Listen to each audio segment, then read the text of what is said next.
to read Thai email in Thai accent. This is Carol McGiffin on LBC.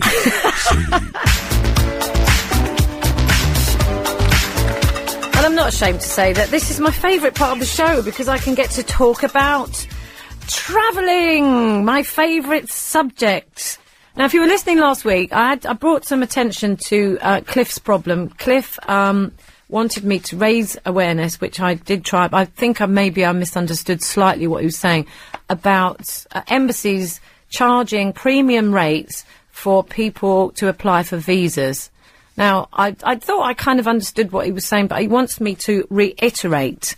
You have to point out, he says, that the premium rate visa lines are perfectly legal for non-EU nationals to apply for visas.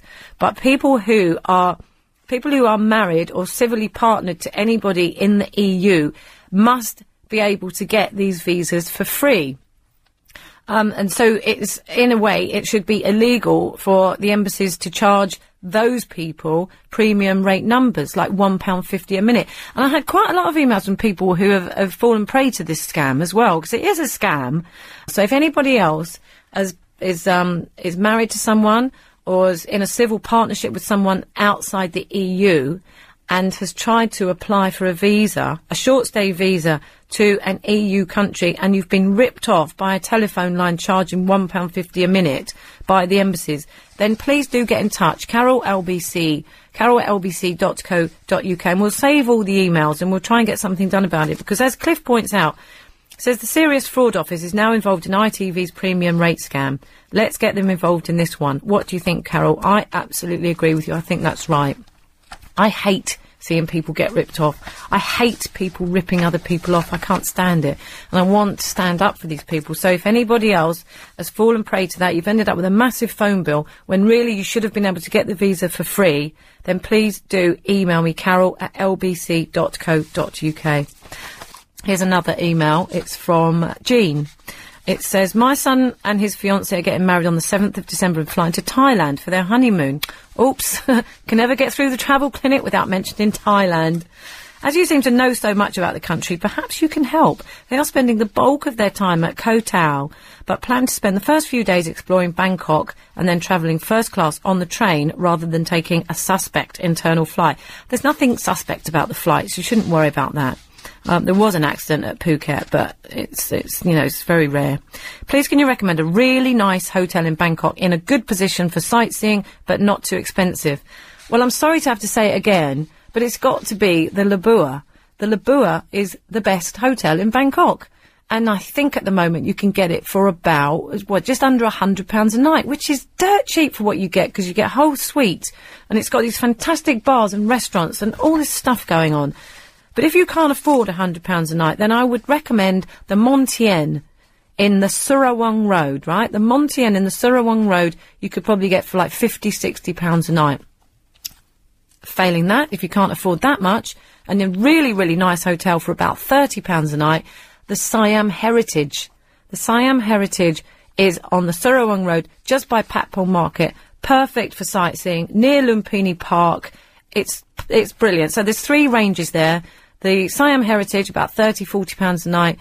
The Montien, £50, £60 a night. Or the Labua at State Tower, which is right by the river and the best position you can possibly be in, for around about just under, at the moment, £100 a night. But if you book it, quite ahead, quite a long time in advance, you get it for about £70, £75. So there you go, Jean. I hope that's helpful to you. Here's one from Jane and Nigel.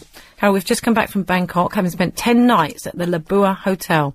Thanks for the recommendation. The hotel was amazing. The staff were brilliant and couldn't do enough for us. The rooms and facilities were spot on. Didn't spend much time at the hotel, but it was a great base as we trooped around each day, eating, shopping and visiting. Having previously stayed in the Oriental and thought that the Labua was as good, but for different reasons. The Oriental is the best hotel, debatable, in Bangkok. The most expensive, for sure. So they're saying, this is what I think about the Labua. I agree with you completely. For different reasons, it is better. It's so well run, and it's such a bargain. It's compared to what you pay at the Mandarin Oriental. It's incredible. Bangkok rocks. We had an amazing time and look forward to a return trip. Many thanks, Jane and Nigel. Thank you for that. It's always nice to know that people are, taking my advice, my recommendations, and not being disappointed. Now, time for listeners' recommends now. I've got a couple here. This first one is from Tammy. Tammy is a regular emailer. She lives in Bangkok, so she wants to recommend a little place in Hua Hin or Cha Am. I don't know, that's in brackets. I don't know if that's how you pronounce Hua Hin. I don't think you do, but Hua Hin is quite near to Bangkok.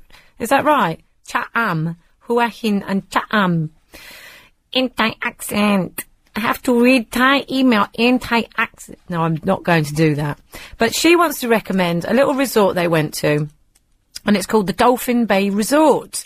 It's just past Hua Hin in Cha Am, and it's brilliant for anyone with children. This is obviously not me.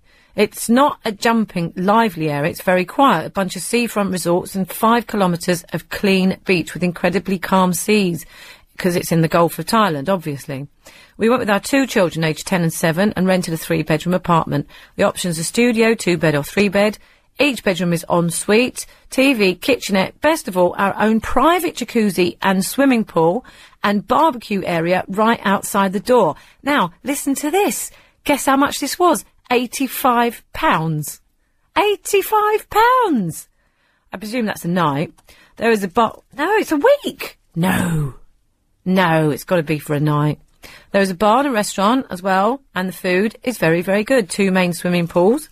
You can rent bicycles for £3 a day, and the roads are really quiet, so it's safe. So that's really good, isn't it? The hotel picked us up from the house in Bangkok in an extremely comfortable air-conditioned minivan for £43 each way and delivered us back to our doorstep.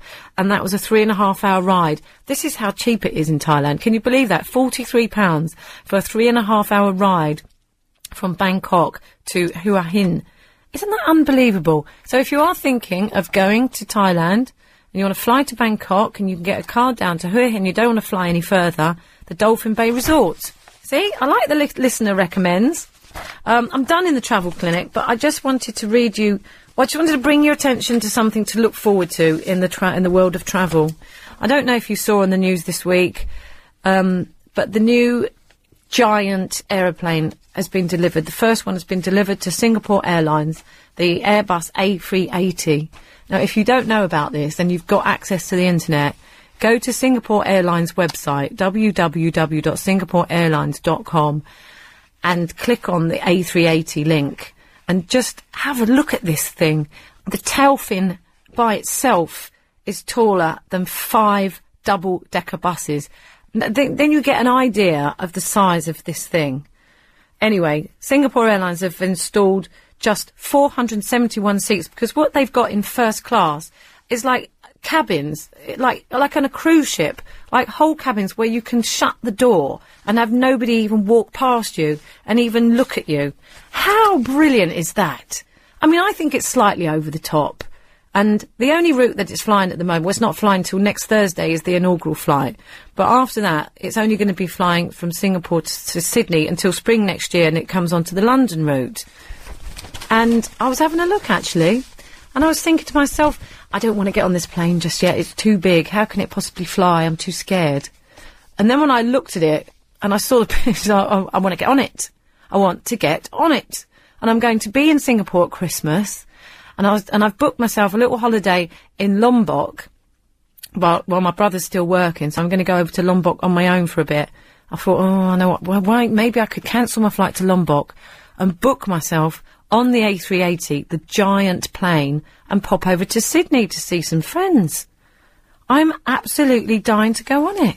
I wonder if anybody else is. I think a lot of people would be quite nervous of it. But I don't know. Once I saw it, I lost all my nerves and I thought, how exciting to be one of the first people to get on this absolutely monstrous plane that has a tail fin 3 double-decker buses high. Isn't that amazing? Oh, and on that note, it says it all, doesn't it? When this week, our MPs, our leaders, voted themselves another 10 days holiday. Do you know that MPs now get 91 days off a year? Hooray! What a great country we live in. Anyway, this is Carol McGiffin. Thank you very much to everybody who contributed to the show. I'll be back next week at 11 o'clock.